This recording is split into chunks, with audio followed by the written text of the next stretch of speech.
টানা বৃষ্টিতে আকস্মিক বন্যায় বিপর্যস্ত হয়ে পড়েছে চীনের কয়েকটি প্রদেশ। বুধবার দিনভর প্রবল বর্ষণে শানঝি, চংকিং ও গুইঝু প্রদেশের বিভিন্ন এলাকা প্লাবিত হয়। রাস্তায় ভেসে যায় যানবাহন। পাহাড় থেকে নামা ঢলে নদীর পাড় ভেঙে গেছে কিছু এলাকায়। শানঝির ওয়েনানে অন্তত 500 মানুষকে নিরাপদ আশ্রয়ে সরিয়ে নেওয়া হয়। হুয়াঝু এলাকায় 90 মিনিটে বৃষ্টিপাত হয় 210 মিলিমিটার, যা পরিস্থিতিকে আরও কঠিন করে তোলে।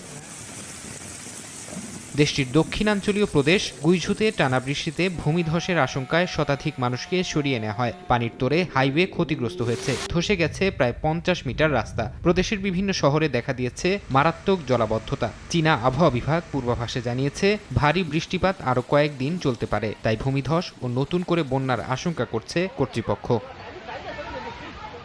এদিকে যুক্তরাষ্ট্রের নিউ মেক্সিকো অঙ্গরাজ্যের রুইডেসো গ্রামে আকস্মিক পাহাড়ি ঢলে কয়েকজন প্রাণ হারিয়েছেন। জীবিত উদ্ধার করা হয়েছে বেশ কয়েকজনকে। ক্ষতিগ্রস্ত হয়েছে অন্তত 35টি ঘরবাড়ি। মার্কিন ভূতাত্ত্বিক জরিপ সংস্থার মতে রুইডেসো নদীর পানি 1 ঘন্টার মধ্যে প্রায় 20 ফুট বেড়ে যায়। এখনও বন্যা সতর্কতা জারি রেখেছে স্থানীয় কর্তৃপক্ষ।